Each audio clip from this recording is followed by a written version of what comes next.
चलो कल हम लोग पढ़ा रहे थे, हम लोग कल फेज डिफरेंस के बारे में पढ़े थे, ठीक है।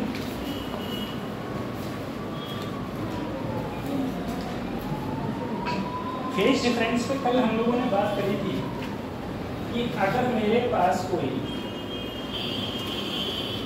आइस है, वो भी माइनस में, टेम्परेचर कोई आइस का है, तो अगर मैं हीट दूंगा तो पहले आइस कन्वर्ट होगी 0 डिग्री सेंटीग्रेड की आइस।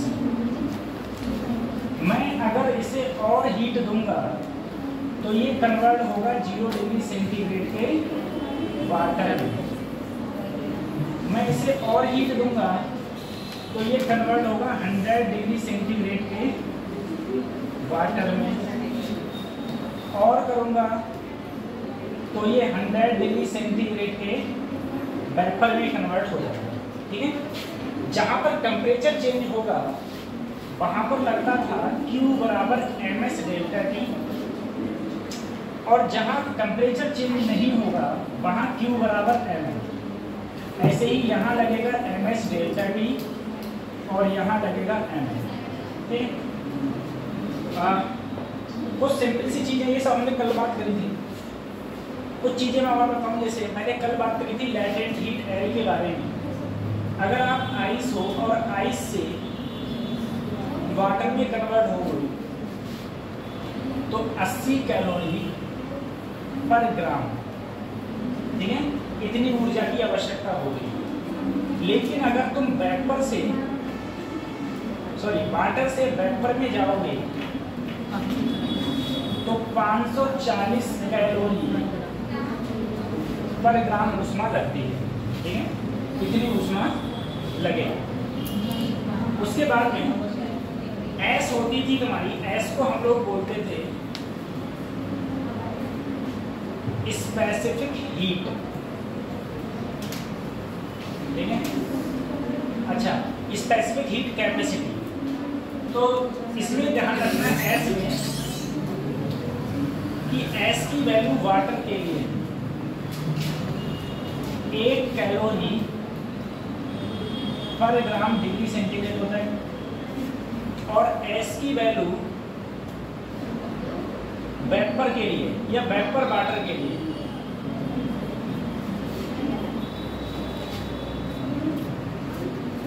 ये होती है 1/2 कैलोरी पर ग्राम डिग्री सेंटीग्रेड। और एस की वैल्यू आइस के लिए यहाँ भी होता है 1/2 कैलोरी पर ग्राम डिग्री सेंटीग्रेड, ठीक है। यहाँ ये कुछ वैल्यूज हैं, ये वैल्यू आप लोगों को याद कर लेना। ये कुछ वैल्यूज हैं, ये याद होनी चाहिए।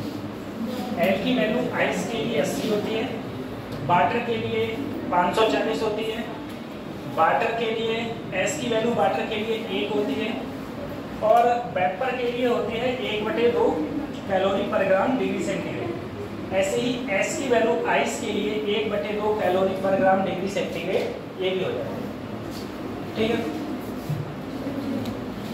अब कुछ क्वेश्चंस अगर पूछे जाए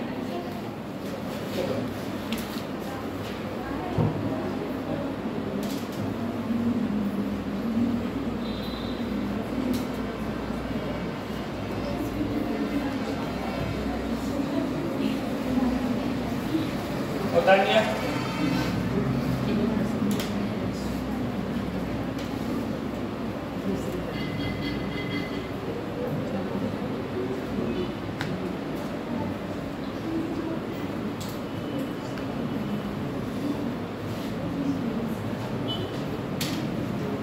बता दिया।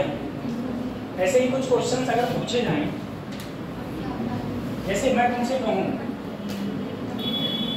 -10 डिग्री सेंटीग्रेड आइस, और ये कितनी है 100 ग्राम। इसको कन्वर्ट करो इनटू 50 डिग्री सेंटीग्रेड के वाटर में।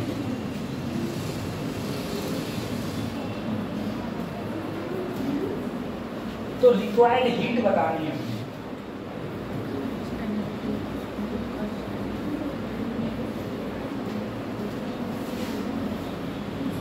रिक्वायर्ड हीट कितनी होगी? सबसे पहले ये देखो 10 डिग्री सेंटीग्रेड माइनस में आइस है, 10 डिग्री सेंटीग्रेड आइस पहले तुम्हारी कन्वर्ट हो जाएगी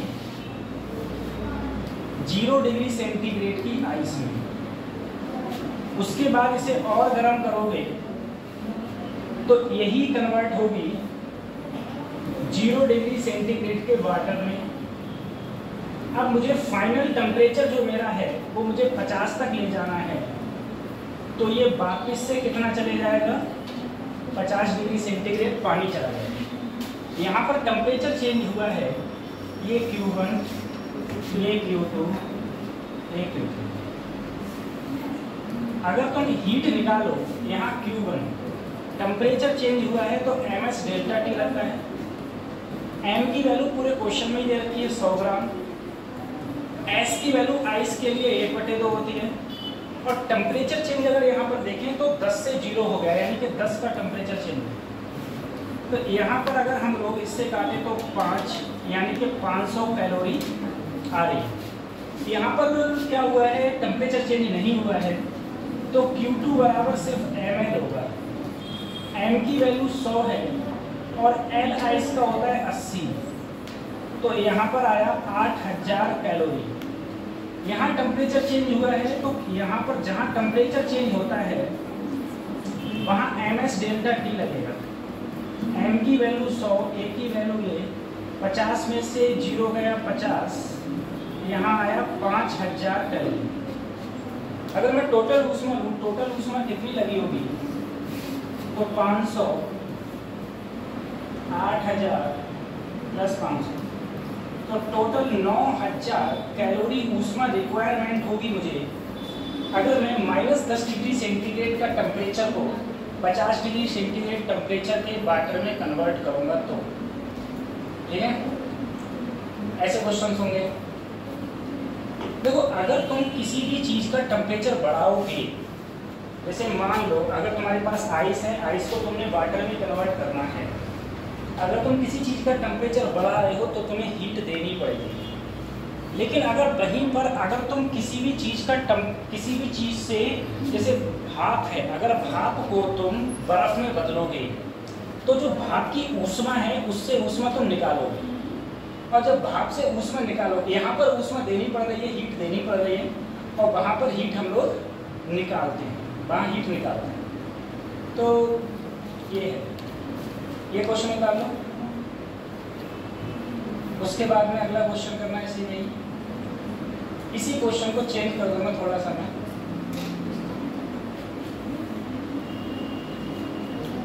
ठीक है,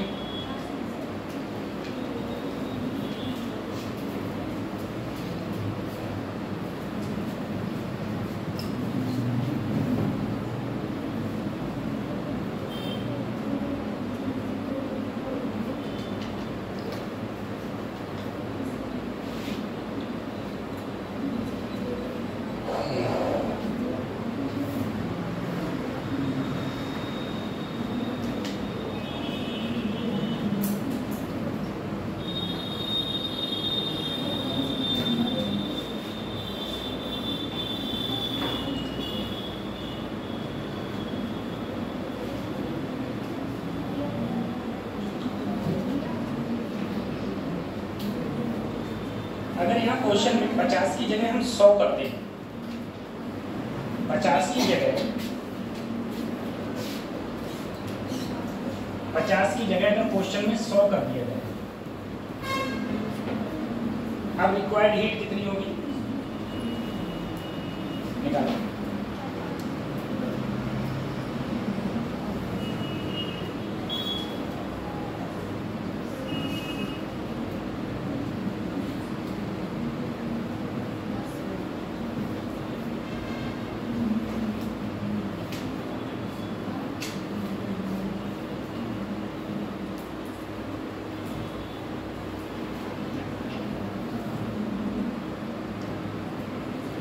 रिक्वायर्ड हीट कितनी होगी? मैंने 50 की जगह कितना कर दिया?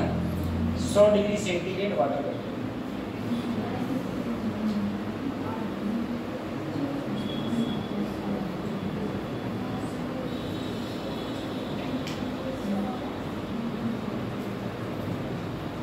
कितना आंसर आ रहा है?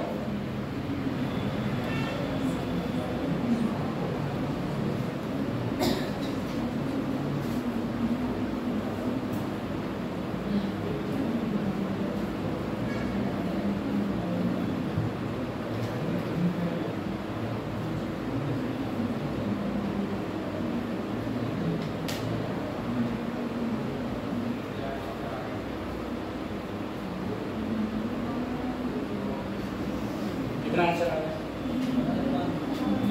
तो बेसिकली यहाँ पर ही टेम्परेचर सिर्फ 100 चेंज होगा ना सिर्फ, तो यहाँ पर हो जाएगा 10,000 और 10,000 यहाँ हो जाएगा। अच्छा पहले ये भी गलत किया था ना, यहाँ 5,000 होना चाहिए था ना, यहाँ 5,000 होता तो आता 8 5 13 13,500 आता, इससे पहले आंसर 13,500। ठीक है सही 13,500। अब यहाँ पर हैगा 10,000, यहाँ पर है 10,000 का मतलब हो गया 500 प्लस 8,000 प्लस 10,000 18,500। ये आंसर।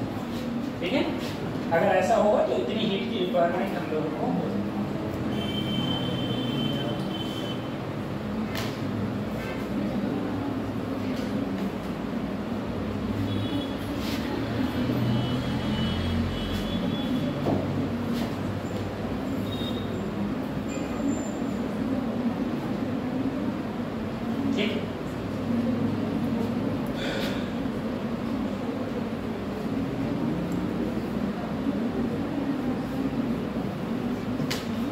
लैटेंट हीट बताई था कल।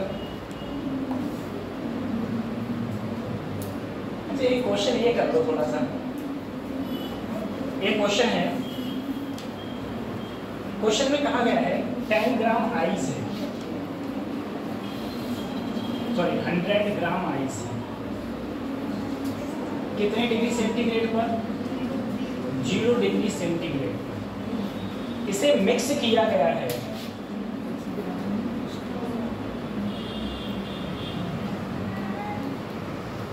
ग्राम स्टीम के साथ, और स्टीम का जो टेम्परेचर है वो 100 डिग्री सेंटीग्रेड है। तो अगर इन दोनों को हम मिक्स कर देंगे तो फाइनल टेम्परेचर क्या हो जाएगा, इसके बारे में पूछा गया। तो सबसे पहले ये है सर, अगर ये हीट देगा इसको, और ये हीट और ये वाली हीट लेगा इससे। तो अगर हम देखें सबसे पहले ये जो टेम्परेचर है आइस का 0 डिग्री सेंटीग्रेड पर आइस है, तो सबसे पहले जो 0 डिग्री सेंटीग्रेड की आइस है वो कन्वर्ट होगी आपकी 0 डिग्री सेंटीग्रेड के पानी में, और कितनी रिक्वायर्ड हीट की होगी ml। m की वैल्यू जो है वो यहाँ दिया है 100 ग्राम और l है 80, तो 8,000 कैलोरी हीट की रिक्वायरमेंट है। अगर तुम पूरे के पूरे 100 ग्राम पानी को 0 डिग्री सेंटीग्रेड आइस से 0 डिग्री सेंटीग्रेड के वाटर में हम लोग कन्वर्ट करें, अगर हम लोग इस वाटर को, देखो ये है अभी मेरे पास में यहाँ पर ये है 10 ग्राम स्ट्रीम, कितने डिग्री सेंटीग्रेड पर? 100 डिग्री सेंटीग्रेड। अगर इससे ऊष्मा निकाला जाएगा तो सबसे पहले ये 10 ग्राम कन्वर्ट होगा वाटर में, और टेम्परेचर चेंज नहीं होगा, क्योंकि जब फेस चेंज होता है तो टेम्परेचर चेंज नहीं होता है। तो यहाँ से कितनी ऊष्मा निकलेगी, वो भी फार्मूला m होता है, m होता है 10, l की वैल्यू आई, l होता है इसका 540। अगर मैं इसकी गुणा करूँगा तो 5,400 कैलोरी ऊष्मा की रिक्वायरमेंट होगी। अब देखो ये बेचारा स्टीम से वाटर में कन्वर्ट हो गया, और इसने ऊष्मा जो निकाली वो 5,400 निकाली। अब ये इसने ऊष्मा किसको दी? आइस को, और आइस यहाँ से यहाँ तक कन्वर्ट होने के लिए 8,000 की जरूरत है। तब भी इसके पास में हीट कुछ ना, इसके पास में हीट खत्म हो गई और यहाँ पर पूरी तरीके से आइस वाटर में कन्वर्ट नहीं हुई। अगर ये वाटर और ठंडा करूँ मैं तो ज़्यादा से ज़्यादा कितना ठंडा कर सकता हूँ? 0 डिग्री सेंटीग्रेड तक पानी को ठंडा करूँगा। तो यहाँ पर लगेगा ms डेल्टा, ठीक है, इसे Q2 में, तो Q3 बराबर m है 10, s की वैल्यू मिलती है 1, डेल्टा T 100, तब भी कितना बचा? 1000 कैलोरी आया। यानी कि जब ये यहाँ से यहाँ गया तो इसने 5400 कैलोरी ऊष्मा निकाली, और जब ये यहाँ से यहाँ गया तो इसने 1000 कैलोरी ऊष्मा निकाली। अगर मैं कुल ऊष्मा देखूं, कुल ऊष्मा कितनी इसने निकाली? कुल ऊष्मा इसने निकाली 5400 प्लस 1000, 6400 कैलोरी।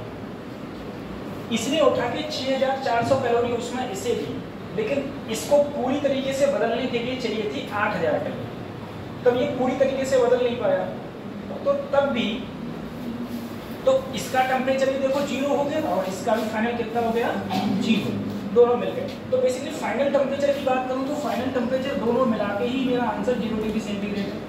और कंपोजिशन की बात करी जाए कि कंपोजिशन का मतलब ये होता है कि कितना पानी रहेगा और कितना आइस रहेगा, ये मतलब होता है कंपोजिशन। तो इसमें देखा जाए, अगर मैं 8000 में से 6400 को घटाऊं, 10 में से 4 गए, 6 बचे, यहाँ रह गए 1600 कैलोरी ऊष्मा बची। अब देखो यहाँ पर मैंने लगाया था Q बराबर ml, तो m बराबर ऊष्मा बची 1600 और l की वैल्यू कितनी है? 80। यहाँ काटूंगा, सही है ना? 80 से काटूंगा तो कितना आएगा? 20 ग्राम। यानी कि सर यहाँ पर टोटल पहले कितनी थी? 100 ग्राम आइस थी और 80 ग्राम आइस इसमें कन्वर्ट हो गई पानी में, बाकी बची आइस 20 ग्राम। अब अगर मैं कंपोजिशन की बात करूं तो कुल वाटर मेरे पास कितना है?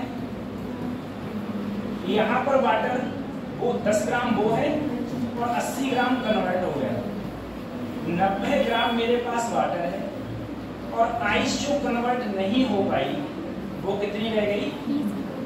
20 ग्राम। ठीक है, ये अलग अलग करके ये आंसर है। ऐसे क्वेश्चन अगर पूछेगा तो कंपोजिशन पूछना तो मुश्किल है, लेकिन फाइनल टेम्परेचर तुमसे पूछ सकता है। तो मैंने अगर 100 ग्राम आइस को 0 डिग्री सेंटीग्रेड पे है जो, उसको अगर 100 ग्राम स्टीम में 10 ग्राम स्टीम में मिलाया भी था, तभी मेरे पास में फाइनल टेम्परेचर 0 डिग्री सेंटीग्रेड ही आया। ठीक है, बताओ भैया, आज चुपचाप ऐसे बैठा तो पढ़ा कभी मन नहीं करता।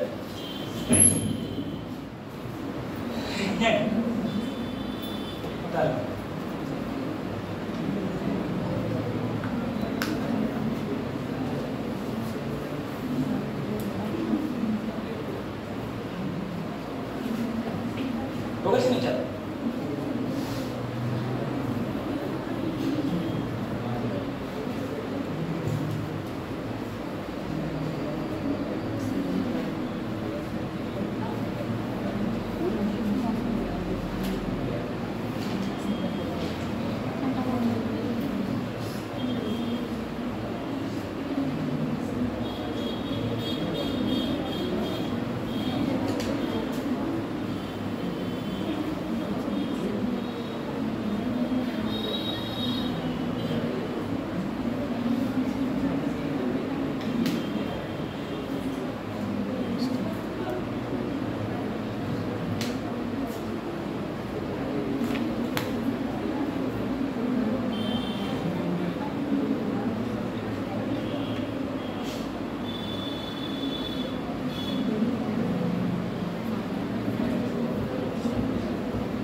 चलो थोड़ा इंपॉर्टेंट है, दोबारा ठीक है, ऐसा क्वेश्चन पूछे जा सकता। अब देखो जरा देखो, ध्यान से देखो सर, ऐसा है, हाँ देखो जो क्वेश्चन में दिया है, क्वेश्चन में ये कहा गया है सर जी कि मेरे लिए दो चीजें दी, एक मेरे लिए दिया आइस और मेरे लिए एक दे दिया भाप। ध्यान रखना, स्ट्रीम का मतलब भाप हो गया बच्चों, क्या हो गया, भाप। और ये आइस है, ये आइस का टेम्परेचर नेगेटिव में नहीं है, किसमें, 0 डिग्री सेंटीग्रेड है, ऐसा है 0 डिग्री सेंटीग्रेड। अगर आइस का टेम्परेचर 0 डिग्री सेंटीग्रेड है और तुम मुझसे कल बोले थे कि सर ऐसा होगा कि अगर तुम किसी भी चीज को गर्म को ठंडे में मिलाओगे तो गर्म वाली चीज ऊष्मा देगी किसको, ठंडे में, और ठंडे वाले का टेम्परेचर बढ़ेगा, गर्म वाले का कम होगा। बिल्कुल बात यही तो थी। अब मैंने आइस लिया और आइस के अंदर भाप डाल दी, पानी नहीं डाला है भाप का, भाप डाली है, क्या डाली है, भाप। तो तुम बोलो भाप गर्म होती है आइस से, तो भाप क्या होगी, भाप अपनी ऊष्मा देगी आइस को, और आइस क्या होगा, मेल्ट होगा, आइस क्या होगा, मेल्ट। तो मैंने जो यहाँ पर करा है वो सिर्फ यही किया है कि अगर मैं पूरी 100 ग्राम आइस को यहाँ तक वाटर पानी में लाऊंगा तो मेल्ट होने के लिए कितनी ऊष्मा चाहिए, तो ml, m की वैल्यू 100, l की वैल्यू 80 होती है, मैंने अभी लिखवाई थी। तो टोटल कितना हो गया, 8000 कैलोरी। इसका मतलब ये है जो मेरे पास 100 ग्राम आइस है, अगर उस 100 ग्राम आइस को तुम्हें पानी में बदलना है तो तुम्हें कितनी ऊष्मा की रिक्वायरमेंट होगी, 8000 कैलोरी ऊष्मा की रिक्वायरमेंट होगी। अब देखो ये बदलेगा कब, जब इसे ऊष्मा मिलेगी, और उसे ऊष्मा कौन देगा, उसे ऊष्मा, अच्छा इसे ऊष्मा कौन देगी, तो ये भाप ही तो ऊष्मा देगी। अब मेरे पास जो भाप थी वो भाप को अगर ठंडा करा, यानी कि भाप से अगर ऊष्मा निकाली, भाप ठंडी हुई तो भाप किस में बदलेगी, पानी में। और जब फेज चेंज होता है तो टेम्परेचर चेंज नहीं होता, यानी कि ये 100 ग्राम की स्ट्रीम थी, जब मैंने इसे पानी में बदला तब भी इसका टेम्परेचर कितना रहेगा, 100 डिग्री। लेकिन इसने ऊष्मा कितनी निकाली, तो ml, क्या लगेगा, ml। m की वैल्यू क्या है, 10, l की वैल्यू 540, गुणा करा तो 5400 कैलोरी। अब जरा सोचो, ये यहां से यहां आ गया और इसने ऊष्मा सिर्फ कितनी निकाली, 5400, और इसने उठा के इसको दे दी। लेकिन अगर इसे पूरा बदलना है तो कितनी ऊष्मा की रिक्वायरमेंट होगी, 8000 की। क्या ये पूरा बदल पाया, नहीं बदल पाया, नहीं बदल पाया। तो इसने कहा कोई बात नहीं, अभी तो मेरे पास टेम्परेचर अभी ज्यादा है, इसने कहा मैं और टेम्परेचर कम करूंगा। ये और टेम्परेचर कम होते होते बेचारा कहां पर आ गया, 0 पर। तो इसने ऊष्मा कितनी निकाली, यहाँ पर लगता है ms डेल्टा t, m है 10, s की वैल्यू होती है पानी के लिए 1, डेल्टा t देखो ये 100 है, ये 0 है, 100, तो कितना आया, 1000। ठीक है, इस बेचारे ने 5400 पहले दी थी, 1000 और दे दी, कितनी दे दी, 6400। 6400 इसने इसे ऊष्मा दे दी। क्या ये पूरा बदल पाएगा, क्यों नहीं बदल पाएगा, क्योंकि बदलने के लिए कितनी चाहिए, 8000, लेकिन बेचारा दे कितना पाया, 6400। अब वो बोला भाई और ऊष्मा दो, ये बोला अब ऊष्मा नहीं दे सकता, क्यों, जितना मेरा टेम्परेचर उतना तेरा टेम्परेचर। ठीक है, अगर टेम्परेचर सेम हो गया तो ये टेम्परेचर काहे चेंज होगा, ठीक है, तब चेंज नहीं होगा। तो इसका मतलब ये है कि दोनों मिल तो गए हैं, लेकिन ये यहाँ 8000 चाहिए थी, लेकिन बेचारा सिर्फ दे कितना पाया, 6400 दे पाया। इसलिए यहाँ पर अगर ये 8000 देता तब तो ये पूरा कन्वर्ट होता पानी में, लेकिन ये दे पाया सिर्फ 6400, इसीलिए पूरी आइस पानी में कन्वर्ट नहीं हुई। और दोनों को टेम्परेचर मिला दिया जाए तो ये भी 0 था, ये भी 0 था, तो कुल टेम्परेचर कितना आया, 0 डिग्री सेंटीग्रेड। अब इसने जो कंपोजिशन पूछी थी, कंपोजिशन का मतलब है जो मेरे पास मिक्सचर है उसके अंदर पानी कितना है और आइस कितनी है। तो सबसे पहले मैंने देखा इस बेचारे ने 6400 दी, 8000 चाहिए थी, 6400 दी, कितने बचे, 1600। तो इतनी जो मास है, ये मास का आइस चेंज ही नहीं हुई, चेंज हुई है। कितनी ऊष्मा चाहिए थी इसे और बदलने के लिए, 1600, और L की वैल्यू कितनी होती है इसमें, 80, यानी कि कितना आया, 20 ग्राम। इसका मतलब सर यहाँ पर 100 ग्राम आइस थी जिसमें 20 ग्राम कन्वर्ट नहीं हुई, 80 ग्राम कन्वर्ट हो गया। तो पानी कितना हो गया, 80 ग्राम ये हो गया और 10 ग्राम ये हो गया, कितना हो गया टोटल पानी, 90 ग्राम। और आइस जो कन्वर्ट नहीं हो पाई वो कितनी रहेगी, 30 ग्राम, ये तुम्हारा कंपोजिशन होगा, ये कंपोजिशन का मतलब होगा, ठीक है, ये मिक्सचर ऑफ टेम्परेचर है। अब देखो ये हीटिंग कर्व, देखो हीटिंग कर्व थोड़ा पूछ लिया जाता है। हीटिंग कर्व में ये कहा गया, हम सबको पता है कि अगर हम, मेरे पास में आइस है और उस आइस को अगर हम हीट देंगे तो उसका टेम्परेचर पहले बढ़ेगा, फिर जब वो आइस कन्वर्ट हो जाएगी 0 डिग्री सेंटीग्रेड की आइस में, तुम हीट देते रहना, टेम्परेचर चेंज नहीं होगा, उस समय उसकी क्या चेंज हो रही होती है, फेज चेंज हो रही है, फेज चेंज हो रही है, तो फेज चेंज होती रहेगी। उसके बाद तुम उसे और टेम्परेचर दोगे तो उसका क्या होगा, पानी का टेम्परेचर चेंज हो रहा होगा, 0 डिग्री 10 डिग्री 20 डिग्री चेंज हो रहा होगा, ठीक है। उसके बाद में और टेम्परेचर दोगे फिर चेंज नहीं होगा, ठीक है। उसके बाद में अगर गैस बन जाएगा फिर तो वही चीज है। देखो यहाँ पर समझो आइस है, यहाँ पर है आइस, और आइस कितने में है, माइनस टेम्परेचर है। अगर तुम इसे ऊष्मा दोगे तो पहले इसकी हीट बढ़ती रहेगी, मतलब टेम्परेचर बढ़ेगा। जब इसका टेम्परेचर 0 डिग्री सेंटीग्रेड हो जाएगा, 0 डिग्री सेंटीग्रेड पर क्या होगा, ये आइस, उसके बाद में तुम इसे और हीट देते रहो, टाइम बढ़ रहा है, हीट देते रहो, तो ये बेचारा आइस से कन्वर्ट होता रहेगा, किसमें, वाटर में कन्वर्ट होगा, ठीक है, टाइम ले लेगा, वाटर में कन्वर्ट होगा। उसके बाद में इसे तुम और ऊष्मा दोगे तो ये बेचारा फिर चेंज होगा, और यहाँ पर इस वाटर का टेम्परेचर हो जाएगा 100 डिग्री सेंटीग्रेड, ठीक है। फिर और ऊष्मा दोगे तो क्या कन्वर्ट हो जाएगा, ये वाटर वेपर में कन्वर्ट हो जाएगा, यहाँ जाके वेपर में, टेम्परेचर चेंज नहीं होगा लेकिन किस में कन्वर्ट हो जाएगा, वेपर में। और ऊष्मा दोगे तो वेपर बेचारा गर्म होता रहेगा। तो ये ग्राफ, इस ग्राफ में मेन बात सिर्फ तुमको इतना याद रखना है कि सबसे ज्यादा टेम्परेचर ये होगा सॉलिड के साथ में, लिक्विड वाला टेम्परेचर कम होता है और वेपर वाला सबसे कम। सबसे ज्यादा टेम्परेचर अल्फा होता है, बीटा, और सबसे कम टेम्परेचर कौन सा होता है, गामा टेम्परेचर होता है, ठीक है। गामा किसके लिए होता है, वेपर है, वेपराइजेशन में टेम्परेचर और टाइम का ग्राफ सबसे कम किस में होता है, सबसे कम होता है गैस में, सबसे ज्यादा किस में होता है, सॉलिड में, और बीच में लिक्विड में होता है, ठीक है। तो बेसिकली ये ज्यादा क्वेश्चन पूछा गया है कि सबसे ज्यादा स्लोप कब होगा, कौन से के लिए, तो सबसे ज्यादा स्लोप होता है सॉलिड के लिए, और सबसे कम स्लोप होता है हमारा गैस के लिए स्लोप होता है। हीटिंग कर्व, ये थ्योरेटिकल क्वेश्चन पूछा जा सकता है, बताओ सबसे ज्यादा कर्व किसके लिए होगा और सबसे कम कर्व किसके लिए होगा, ये थ्योरेटिकल क्वेश्चन पूछा जा सकता है, ठीक है।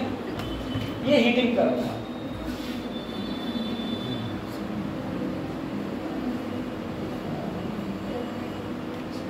एक क्वेश्चन करना, ये क्वेश्चन करके बताओ। एक क्वेश्चन है, कितने ग्राम दे रखा है,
हुआ क्या क्वेश्चन?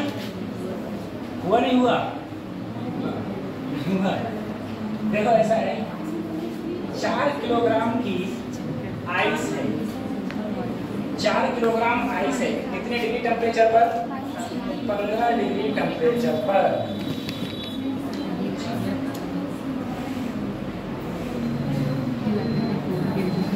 देखो देख लो, बहुत बातें करती। 4 degree centigrade, sorry 4 kilogram ice है, -15 डिग्री सेंटीग्रेड। ठीक, यहाँ पर 5 किलोग्राम पानी है, 15 डिग्री सेंटीग्रेड। दोनों को मिला दिया। अब मिलाओगे तो सबसे पहले ये हीट, ये ऊष्मा देगा बेचारा इसको। अब लेकिन ये आइस सबसे पहले 15 डिग्री सेंटीग्रेड की आइस किस में कन्वर्ट होगी? 0 डिग्री सेंटीग्रेड की आइस में। यहाँ पर देखो टेम्परेचर चेंज हो रहा है, तो sir MS delta T 4 kilogram, kilogram को सबसे पहले ग्राम में बदलो। कितना हो गया? 1000। S होता है 1/2 बर्फ के लिए। टेम्परेचर चेंज हुआ 15, तो यहाँ आएगा 2 से काटोगे 2000, 30,000। 30,000 कैलोरी। देखो अगर यहाँ से यहाँ की चेंज होगा आइस, तो कितनी ऊष्मा चाहिए इसे? 30,000। अब बेचारा देगा कौन? ये। मान लो अगर मैंने इसे भाई 0 डिग्री सेंटीग्रेड के पानी में कन्वर्ट कर दिया, तो यहाँ से कितनी ऊष्मा निकली? MS delta T। M कितना है? किलोग्राम को ग्राम में कन्वर्ट करो। पानी के लिए S ये 15 पना 75,000 कैलोरी। अगर ये यहाँ से यहाँ आएगा तो कितनी ऊष्मा देगा? 75। लेकिन 75 में से 30 इसने कहाँ खत्म कर दी? यहाँ से यहाँ बदलने में, यहाँ से यहाँ बदलने में। अगर 30 खत्म कर दी तो इस बेचारे के पास सिर्फ कितनी बची? 45,000। 45। और वो ये 45,000 जब ऊष्मा इसे देगा, तो ये जो है ना आइस, ये आइस कन्वर्ट होगी सबसे पहले किसमें? पानी में, वाटर में। 0 डिग्री सेंटीग्रेड के पानी में कन्वर्ट होगी। तो देखो सब कन्वर्ट नहीं हो पाएगी, सब कन्वर्ट नहीं। कितनी कन्वर्ट हो जाएगी ये देखो बेटा। Q बराबर क्या होता है? ml। और Q कितनी ऊष्मा बची है बेचारे के पास? 45,000। M L कितनी होती है? L की मान 80। 0 से M की वैल्यू 4000। 80 से भाग करो, अच्छा 8 से भाग करो, ठीक है। 8 से भाग करोगे, 8 पंजे 40, कितने बचे? 5। फिर 8 छंग 48, फिर 8 दूनी कितनी बची? 562। यानी कि सर 562 ग्राम आइस यहाँ की किसमें कन्वर्ट कर देगा? ये पानी में। किसमें कन्वर्ट कर देगा? पानी में। देखो यहाँ पर टोटल आइस कितनी थी? 4000 ग्राम, सॉरी 40,000 भी 4000 ग्राम। कितनी थी? 4000 ग्राम। और ये 4000 ग्राम में से 562 ग्राम क्या हुई? 562 ग्राम आइस कन्वर्ट किसमें हो गई? पानी में। कितनी बची? कितनी बची? कितनी बची? तो 4,562 घटाओगे तो कितना बचेगा? बोलो। 3,438। इतनी ग्राम को बची आइस, ठीक है। और टेम्परेचर क्या रहा है इसका? 0। और इधर भी देखो 0 और इधर भी 0, तो फाइनल टेम्परेचर तुम्हारा कितना रहेगा? 0 डिग्री सेंटीग्रेड, ठीक है। Final temperature 0 degree centigrade. और इतनी आइस कन्वर्ट नहीं हो पाई, इतनी आइस कन्वर्ट नहीं हो पाई।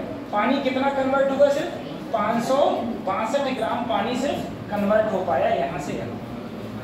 ये क्वेश्चन एक बिना जीरो वाला होता है, तो इसका ऑप्शन बी से होगा।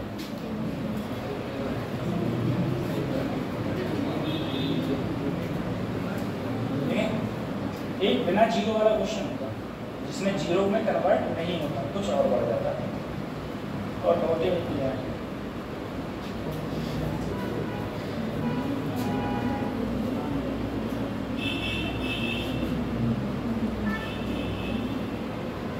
उतार लो फटाफट, उतार लिया, आराम आराम से।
हो गया, उतार लिया है।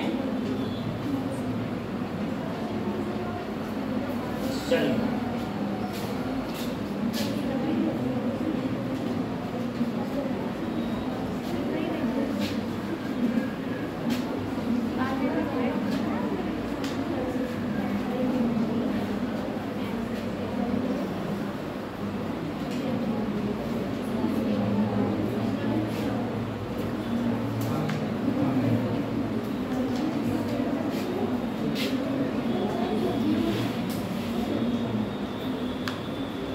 अब देखो, अगर मैं बोलूं आपसे हीट ट्रांसफर होती है सर, ठीक है, हीट क्या होती है, ट्रांसफर। अब देखो जो हीट ट्रांसफर होती है,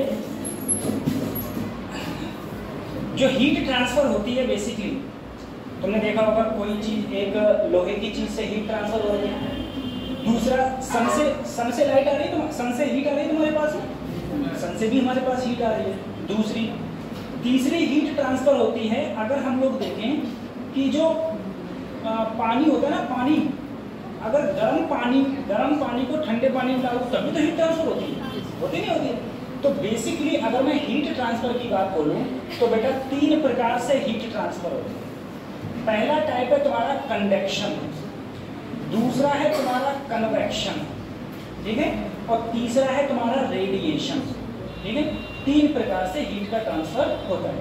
देखो सबसे पहले अगर मैं कंडक्शन की बात करूं, कंडक्शन का मतलब, ये तुम्हारे सिर्फ थ्योरेटिकल क्वेश्चन आएंगे अगर नहीं पूछेगा तो। कंडक्शन का मतलब होता है जैसे मान लो लोहा है, लोहा, ठीक है, लोहा तुम्हारा एक साइड गर्म करोगे तो वो दूसरी साइड भी क्या हो जाते हैं, गर्म हो जाते हैं। अब काहे गर्म हो जाते हैं, वो इसलिए ऐसा होता है क्योंकि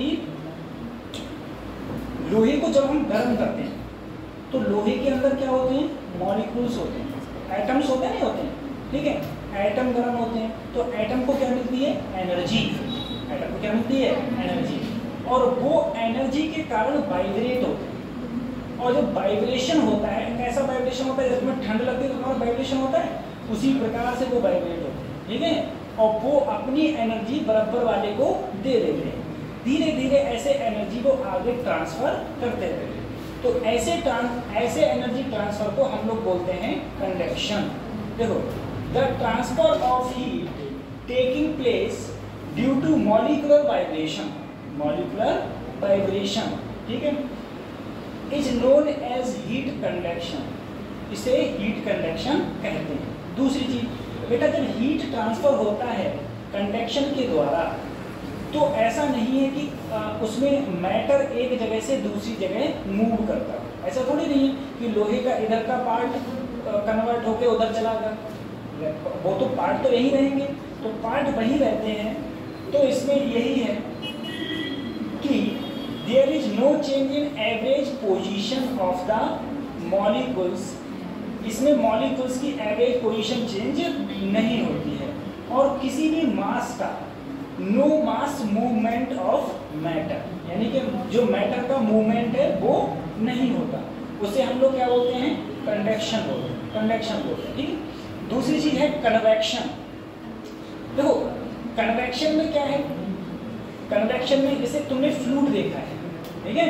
अब मान लो एक पानी, गर्म पानी है, एक ठंडा पानी है, तुमने लिया गर्म पानी में ठंडा पानी डाल दिया, तो वहाँ पर मैटर क्या हो रहा है? ट्रांसफर हो रहा है एक जगह से दूसरी जगह पर। जहाँ पर मैटर का ट्रांसफर होता है उसको हम लोग क्या बोलेंगे? कन्वेक्शन बोलेंगे, ठीक है। तो it is the process in which heat is transfer from one point to another by the actual motion of matter from a region of high region to lower temperature. हम सबको पता है सर, जो temperature होगा वो हमेशा higher temperature से कहाँ जाता है? लोअर टेम्परेचर की ओर जाता है। थर्मोडायनेमिक्स से कोई सा रूल था? ये थर्मोडायनेमिक्स से कोई सा रूल था? थर्मोडायनेमिक्स का फर्स्ट रूल क्या था? Delta Q equal to delta U plus delta W. और दो स्टेटमेंट थे, एक केल्विन प्लैंक स्टेटमेंट, दूसरा क्लॉसियस स्टेटमेंट, ठीक है। उसमें भी तो एक स्टेटमेंट में ये बात बोली गई थी कि हीट हमेशा हायर टेम्परेचर से कहाँ जाएगी? लोअर टेम्परेचर की ओर, ठीक है। Heat always higher temperature to lower temperature. तो इसे हम लोग बोलते हैं, इसको हम लोग बोल देते हैं बच्चों कन्वेक्शन, ठीक है। इसे बोलते हैं हम लोग कन्वेक्शन, ठीक है। तो इसमें क्या है? इसमें कोई मेरी रॉड होगी सर, इसमें मेरे पास में कोई रॉड होगी, इधर रॉड क्या है? हॉट है, इधर क्या है सर? कोल्ड है। तो हीट इधर से इधर ट्रांसफर होती है, ठीक है। इसमें क्या है? इसमें सर जी एक पानी है, गर्म पानी। उस गर्म पानी में तुम ठंडा पानी मिला दो, ठंडा पानी मिला दो, तब भी हीट का क्या हो रहा है? ट्रांसफर हो रहा है, हीट का ट्रांसफर हो रहा है। अगला है रेडिएशन, ठीक है। अगला रेडिएशन। सर रेडिएशन क्या होता है? रेडिएशन होता है, हमारी सन है, ठीक है, सन से लाइट आ रही है हमारे दिन तक, वो सब क्या कहलाएगा? रेडिएशन कहलाएगा, ठीक है। सन से इतनी ऊर्जा आती है ना, बहुत ज़्यादा ऊर्जा, और हम उसका यूज नहीं कर पाते। कुछ फॉर्म में तुम बस ऐसे समझ सकते हो, सोलर पैनल है हमारे हैं, छोटा सा सोलर पैनल लगा हुआ होता है और पूरे घर को लाइट मिलती है। लेकिन अब सोलर पैनल काफ़ी हाईटेक हो गए। अगर तुम पुराने ज़माने के सोलर पैनल देखोगे तो 100 वाट का बहुत बड़ा सोलर पैनल होता था, और अब 500 वाट का कनेक्ट सा होता है, छोटा सा होता है 500 वाट का सोलर पैनल।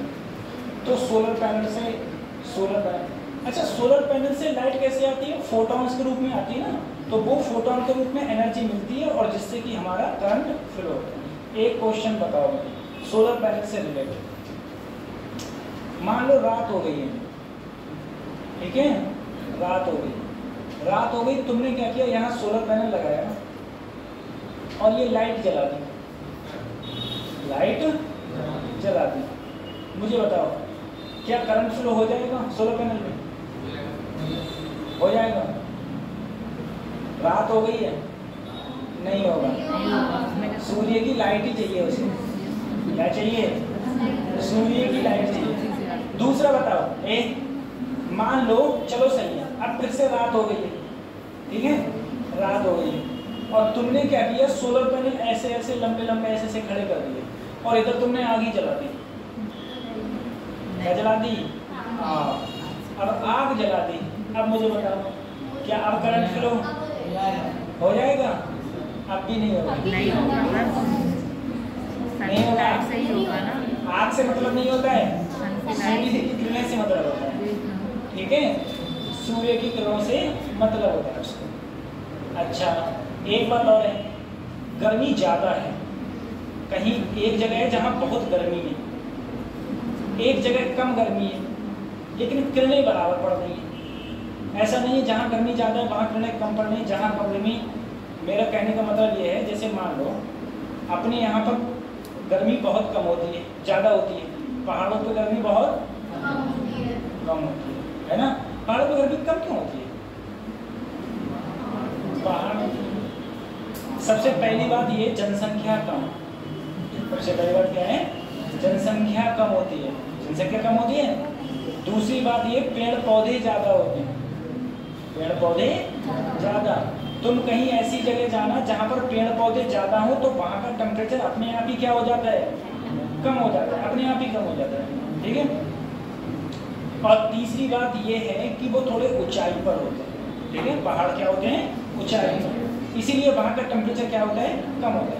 अब एक बात सोचो सर, एक सोलर पैनल यहाँ लगा है 500 वाट का, एक सोलर पैनल पहाड़ पे लगा है 500 वाट का, यहाँ टेम्परेचर ज़्यादा, वहाँ टेम्परेचर कम। ठीक है, अब लाइट पड़ रही है सोलर पैनल पर, लेकिन रेडिएशन बराबर है, मतलब किरणें बराबर पड़ रही हैं, जितनी किरणें वहाँ पड़ रही हैं उतनी ही किरणें यहाँ पड़ रही हैं। ठीक है, कौन से सोलर पैनल से ज़्यादा करंट फ्लो होगा? बराबर होगा। क्या होगा? हाँ, टेम्परेचर पर इफेक्ट नहीं पड़ता है कि ज़्यादा टेम्परेचर कम टेम्परेचर नहीं, रेडिएशन से डिपेंड करता है कि कहाँ रेडिएशन ज़्यादा कहाँ रेडिएशन कम। तो चलो हम अपने टॉपिक पर वापस आते हैं। इसमें लिखा है it is A made of heat transfer. बेटा हीट ट्रांसफर होता है एक जगह से दूसरी जगह, वो भी किसके द्वारा? रेडिएशन के द्वारा। रेडिएशन के द्वारा हीट ट्रांसफर होता है एक जगह से दूसरी जगह। दूसरी चीज बेटा, रेडिएशन को चलने के लिए मीडियम की रिक्वायरमेंट नहीं होती। जैसे मैंने कहा इससे पहले जब मैं पानी मिला रहा था पानी में, ठीक है, या फिर कोई दूसरा मटेरियल मिला रहा था पानी में, तो उसमें क्या हो रहा था? मैटर का ट्रांसफर हो रहा था, मैटर आ रहा था और मैटर जा रहा था। ठीक है, तो मैटर का ट्रांसफर। ऐसे ही अगर तुम देखोगे किसी रॉड को एक साइड से गर्म करोगे तो वहां पर भी बीच में क्या है? मैटर है, बीच में क्या है? मैटर। ठीक है, तो मैटर का ट्रांसफर होगा, मैटर का ट्रांसफर होगा, तो वहां मैटर का ट्रांसफर होगा। लेकिन इसमें क्या है ना, बीच में कोई मीडियम हो चाहे ना हो, ठीक है, ये निर्वात में भी चलता है, तभी तो सूर्य की किरणों से हमारी पृथ्वी तक किरणें आ जाती हैं, क्योंकि वो निर्वात में भी चल सकती है। तो इसमें क्या है? It is a mode of heat transfer from one place to another without heating the intervening medium. मतलब ये है जब ये रेडिएशन चलता है तो ऐसा नहीं है कि रास्ते में जो भी मीडियम है उसको गर्म करेगा, उसको गर्म नहीं करता है। ठीक है, तुम कहो कहीं स्पेस गर्म हो जाता है, स्पेस गर्म नहीं होता है, स्पेस बहुत ठंडा है, बहुत ठंडा स्पेस। ठीक है, स्पेस इतना ठंडा है कि कुल्फी बन जाएगी तंसी देर में। हाँ, without heating the intermediate medium the heat is transfer by the means of thermal radiation, radiant energy और simple radiation. The heat from the sun reach to the earth by radiation after travelling million of kilometre of empty space. ठीक है, तो बीच में medium हो चाहे ना हो। अब देखो हम तुम्हें बताते हैं, पहले क्या होता था, पहले साइंटिस्ट ये मानते थे कि जो सन की लाइट आ रही है ना, उन्होंने कहा सन की लाइट आ रही है तो सन की लाइट तभी आ सकती है जब मीडियम हो बीच में। ठीक है, साइंटिस्ट ये मानते थे कि बीच में मीडियम होगा तभी सन की लाइट पृथ्वी तक आ पाएगी। ठीक है, तो साइंटिस्टों ने कहा तो बताओ बीच में कौन सा मीडियम है, तो लोगों ने ऐसे ही बोल दिया साइंटिस्टों ने कि बीच में ईथर है, ईथर नाम का कोई मेटेरियल बता दिया था, वो है बीच में। लेकिन बाद में जब और खोजें हुई तो बाद में पता चला कि बीच में कोई मीडियम ही नहीं है। ठीक है, और सन की लाइट को हम लोग इलेक्ट्रोमैग्नेटिक वेव भी बोलते हैं बच्चों, इलेक्ट्रोमैग्नेटिक वेव। तो ये इलेक्ट्रोमैग्नेटिक वेव जो सन की लाइट है वो बिना मीडियम के भी चल सकती है। आज घड़ी नहीं बढ़ना चाह रही है। हाँ, भैंस गाड़ी इतनी तेजी से होती है, आग बढ़ी वो भी देखो 6:30 इतनी देर से 4:30 पे लगी पड़ी है, इतनी देर से 4:30 से जब से मैं ये वाला बताना स्टार्ट किया तब 4:30 पे मुझे दिख रही। इसको खोल के बढ़ाया गया है पूरे 5 करेंगे।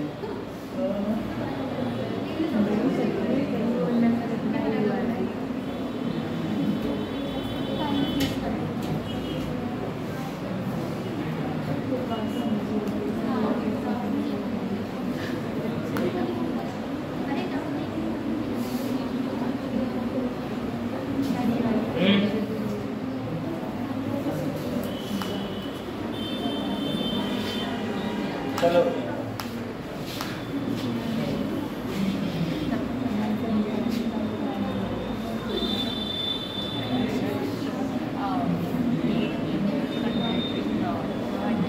मैं सोच रहा था तुम्हें अगली क्लास में पढ़ाता, यहाँ से अच्छा टॉपिक स्टार्ट हो रहा था। कंडक्टिंग ऑफ हीट,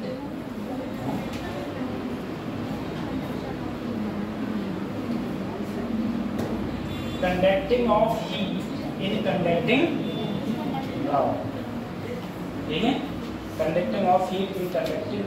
अच्छा तुम एक बात बताओ मुझे, जैसे 12 तारीख है ना, 12 तारीख को और 13 तारीख को मेरी एक फ्रेंड की शादी है, तो मैं वहाँ जा रहा हूँ हरियाणा, तो उसकी बहन की शादी होती तब भी मैं हरियाणा गया था। मैंने एक बार देखा मेरी हाइट करीबन 5 फुट कितनी है,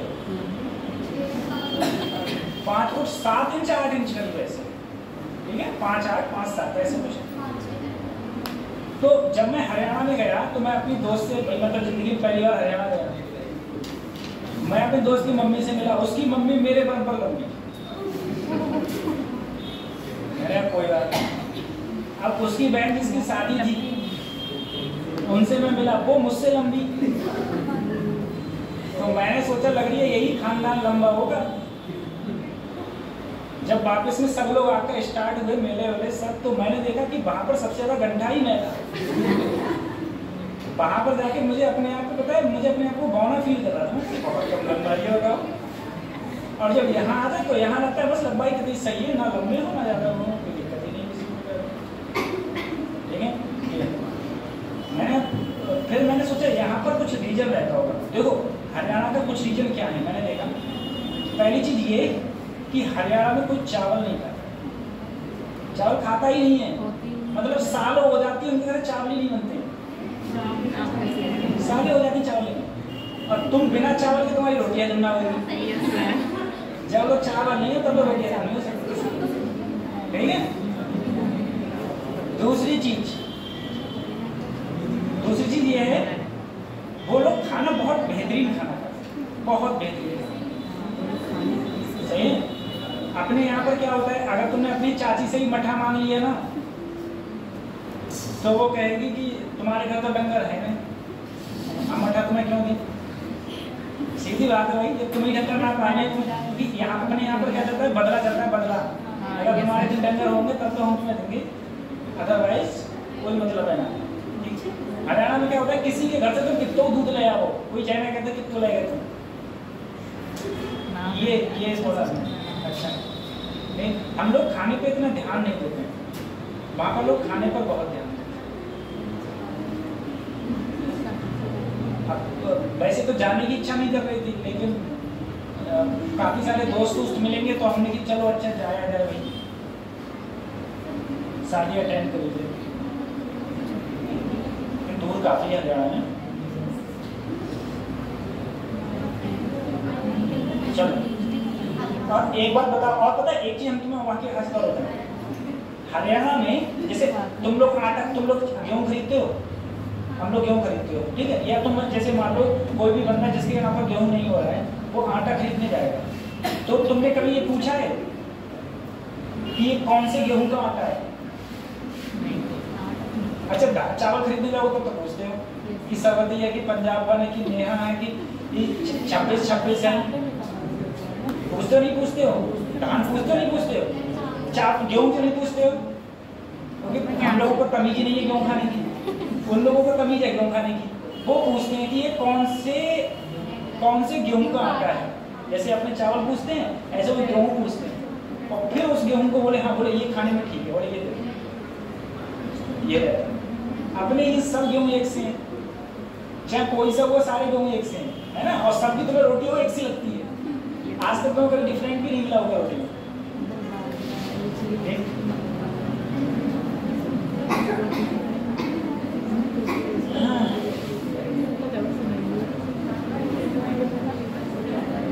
पढ़ लिए बहुत हो गया, चलो बेटा पढ़ लें। और ये टॉपिक अच्छा है, बहुत टाइम बताया, वही तो बात है 20 मिनट। देखो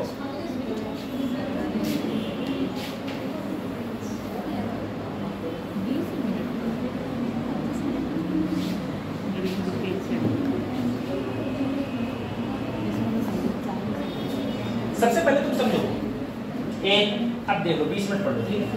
देखो ऐसा है कि सर अगर मेरे पास कोई रॉड है, मेरे पास कोई भी रॉड है, कोई सॉलिड की मेरे पास रॉड है, अगर बेटा सॉलिड की मेरे पास रॉड है, अगर रॉड नहीं है तो तुम चाहे ऐसे ले लो, एक ऐसे ले लो, ऐसे हमारे पास होगा एक बेलन टाइप का, ठीक है।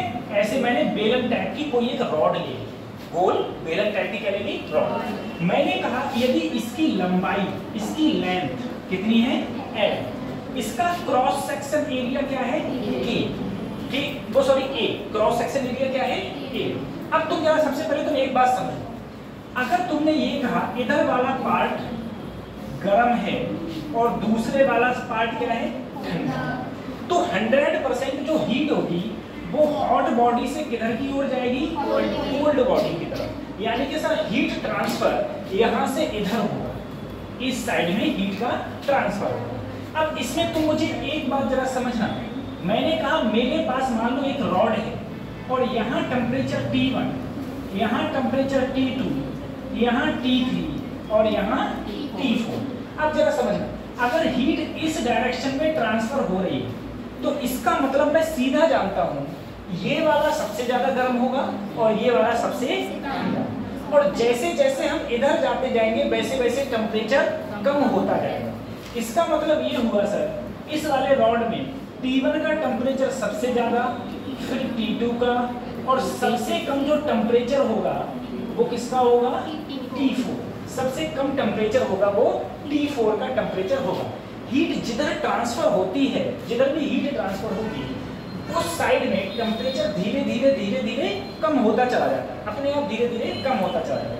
जैसे मैंने तुमसे कहा था चिमटा हो गया, चिमटे में जहां पर आग के संपर्क में है चिमटा, वहां पर टेम्परेचर ज्यादा, और जैसे जैसे तुम पीछे जाते जाओगे वैसे वैसे टेम्परेचर क्या होता जाएगा, उसका कम होता जाएगा, ठीक है।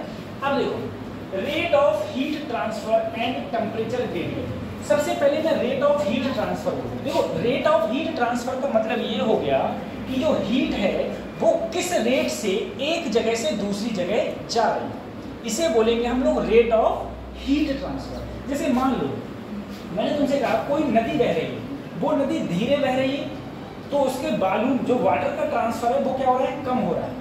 अगर कोई तेजी से बहने लगे तो वाटर का ट्रांसफर ज्यादा होगा। दूसरी चीज तुम मुझे एक बात और बताओ, तुम लोग कैसे बता पाते हो कि नदी धीरे बह रही है कि तेज बह रही है? देख लोगे तो तुमने देखा पानी धीरे धीरे बह रहा है तो धीरे धीरे, पानी तेज बह रहा है तो सभी तेज बह रहा है। अब तुम मुझे एक बार बताओ, तुम वो पानी धीरे धीरे क्यों बहता है और कभी कभी तेज क्यों बहता है? वो इसीलिए कि जितना ज्यादा ढाल होगा उतना तेज बहेगा, पहली चीज। तो अगर मान लो ढाल नहीं है, बिल्कुल समतल है, बिल्कुल क्या है, समतल, तो पानी तुम्हें पता होगा हमेशा ज्यादा पानी से कम पानी की तरफ ट्रांसफर होता है, ठीक है। अगर इधर पानी ज्यादा है इधर पानी कम है, भले समतल में है, तो पानी हमेशा इधर की ओर चलेगा, ऐसे तो चलता है, तो पानी हमेशा इधर की ओर चलता रहता है। इसी प्रकार से हीट का जो फ्लो होता है वो हमेशा हॉट बॉडी से कोल्ड बॉडी की तरफ ट्रांसफर होता है, ठीक है। जैसे मैंने तुमसे कहा यहाँ हॉट बॉडी है, इधर कोल्ड बॉडी है, तो इधर की ओर ही तो हीट जाएगी, तो ये होता है हीट ट्रांसफर। और हीट ट्रांसफर को हम लोग H से डिनोट करते हैं, या H को हम लोग लिख सकते हैं dQ/dt। dq अपॉन dt, ठीक है, dq heat per unit time, dq upon dt, h बराबर dq अपॉन dt, ये हो जाता है, सही है। अच्छा अब देखो उसके बाद इसका जो फार्मूला होता है dq अपॉन dt का, वो होता है ka delta t upon delta l। यहाँ पर जो मैंने लिया है हीट ट्रांसफर का जो फार्मूला, देखो यहाँ जो हीट ट्रांसफर का जो फार्मूला है, हीट किस रेट से ट्रांसफर हो रही होगी, dq अपॉन dt बराबर minus k A delta T upon delta L. यहाँ पर मैंने छोटा सा dt और छोटा सा टाइम, छोटा सा dt कैसे, मैंने अगर ये छोटी सी लेंथ ली है किसी भी रॉड में, छोटी सी लेंथ, तो टेम्परेचर का भी डिफरेंस क्या होगा, छोटा सा होगा, इसीलिए मैंने यहाँ dt और ये। अगर मैं ये कहूँ कि मान लो यहाँ पर टेम्परेचर 1 है, यहाँ टेम्परेचर 2 है, ये टेम्परेचर 1, इधर टेम्परेचर 2, हीट कहाँ ट्रांसफर हो रही है, ऐसे ट्रांसफर, बल्कि माइनस मत करना, प्लस में, हीट मान लो इधर की ओर क्या हो रही है, ट्रांसफर हो रही है, इधर की ट्रांसफर हो रही है। अब देखो सर के ए डेल्टा टी लोगे, तुम्हें पता है अगर हीट इधर से इधर जा रही है तो ये कम और ये, और तुम्हें अगर डेल्टा टी लेना है यानी कि फाइनल टेम्परेचर माइनस इनिशियल, यानी कि T2 में से क्या घटाऊं मैं, तो तुम्हें पता है ये कम है, ये अगर कम में से ज्यादा घटाओगे तो हमेशा क्या आएगा, माइनस आएगा, क्या आएगा, माइनस। तो T2 माइनस T1 करोगे, T2 माइनस T1 अपॉन, अगर मैं यहाँ से लेके यहाँ तक का टेम्परेचर लिया है तो लंबाई भी तो यहाँ से यहाँ तक की लूंगा, और लंबाई कितनी है L, तो H बराबर dq अपॉन dt, ठीक है, H बराबर dq अपॉन dt, के ए T2 माइनस T1 अपॉन, इसकी लंबाई कितनी है L, लंबाई कितनी है L, ठीक, कितना होता है ना,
तो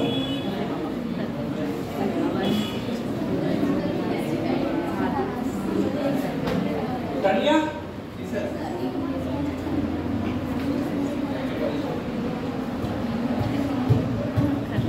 तो जितना ज़्यादा टेम्परेचर डिफरेंस होगा, जितना ज़्यादा टेम्परेचर डिफरेंस होगा उतना ही ज़्यादा हीट का ट्रांसफर होगा।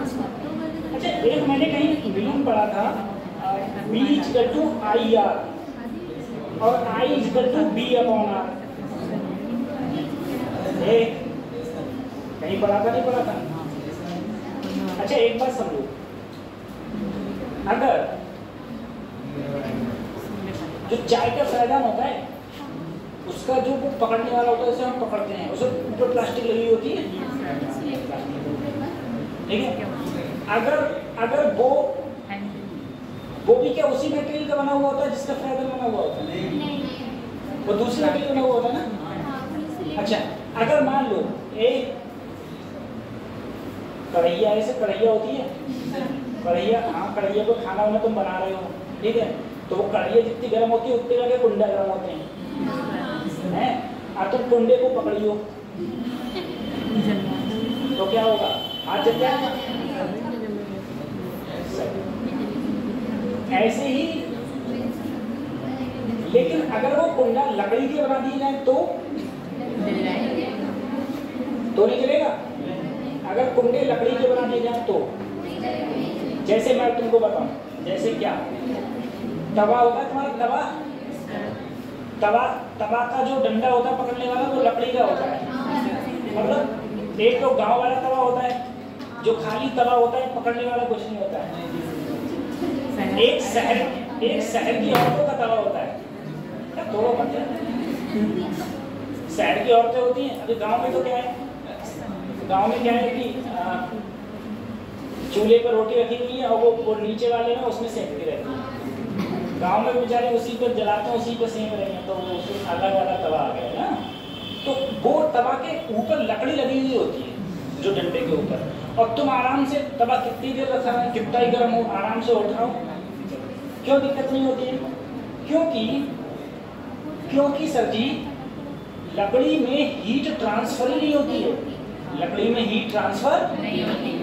ऐसे ही बहुत सारे मटेरियल ऐसे हैं जिसके अंदर हीट ट्रांसफर नहीं, बहुत सारे मटेरियल ऐसे जिसके अंदर हीट ट्रांसफर नहीं होती है, ठीक है? तो अगर तुम कोई भी, और हीट ट्रांसफर क्यों नहीं होती है?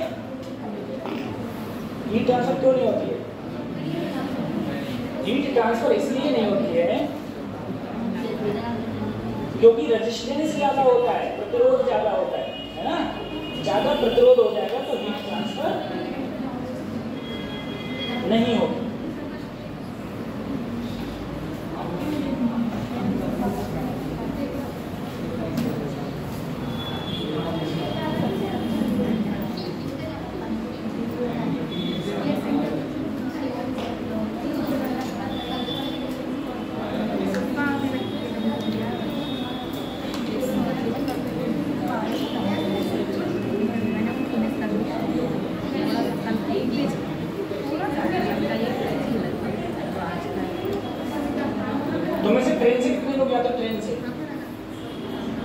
एक तुम जाते हो, बस एक ही जगह जाते हो? अच्छा, कहाँ पर जाते हो? कौन सी स्टेशन? भोपतपुर तो ये पास में है। तो कितने बजे ट्रेन है आपकी? 6:20 पे। तो आराम से मिल जाती हो। 6:20 पे ट्रेन है और क्या रात हो जाती है यहीं पे। 5:20 समझा,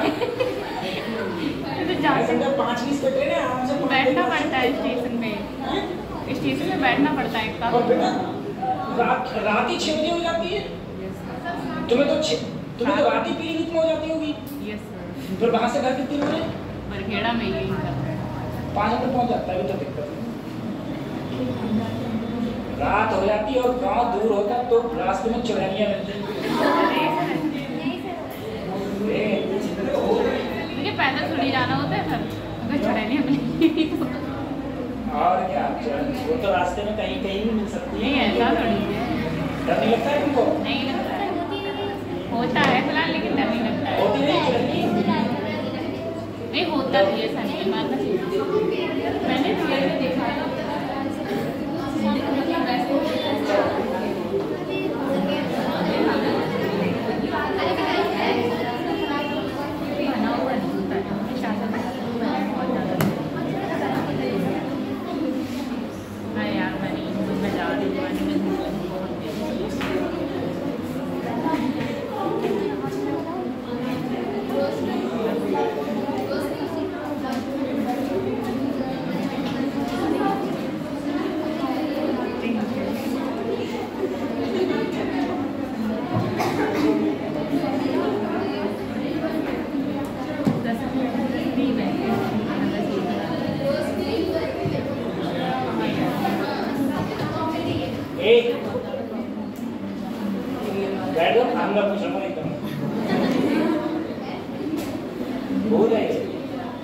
कहाँ पर मिला था?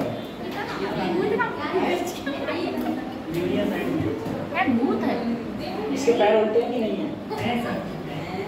मैंने ऐसे कभी नहीं देखा सर। आपने कभी देखा? आपने कभी देखा ऐसे? ऐसे तो नहीं देखा, लेकिन किसी पे आता है तो देखा है। अरे नहीं बता, ऐसा नहीं है।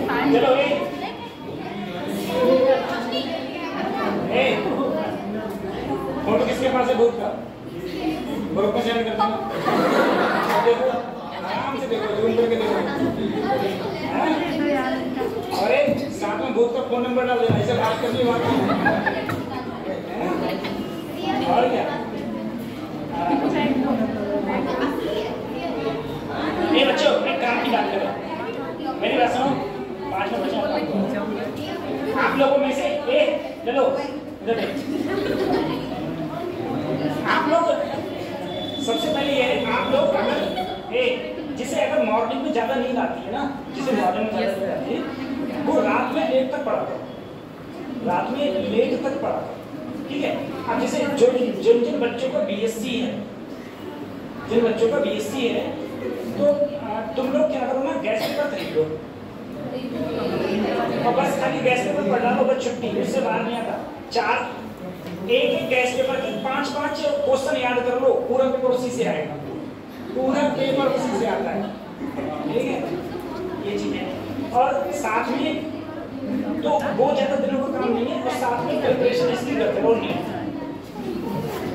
है ना?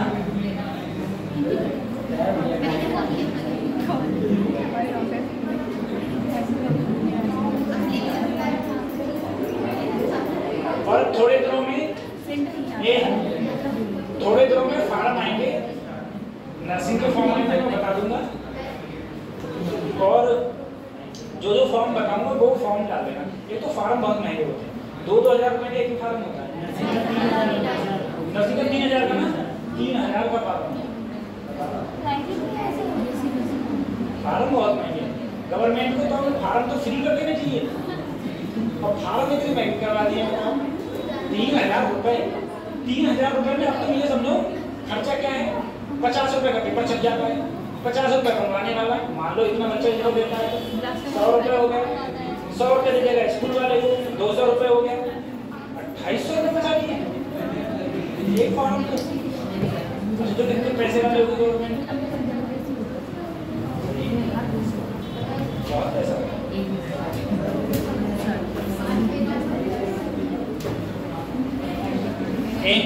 तो आप सब लोग बच्चों ध्यान, सब लोग जाओ घर पे आराम से, और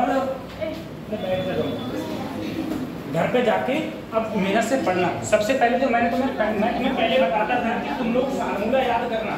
तुम लोग फार्मूला याद करते हो? फार्मूला सबसे पहले अपनी कॉपी में लिखो, और लिखने के बाद में उन्हें बार बार रिमेंबर करो। जितनी बार याद करोगे उतना बार अच्छा, ठीक है? फार्मूला को बार बार याद करो, रिमेंबर करो, और जितनी ज़्यादा बार लिख के देखोगे उतना अच्छा रहेगा।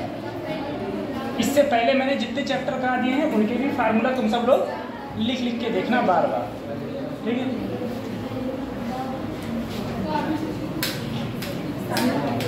हाँ,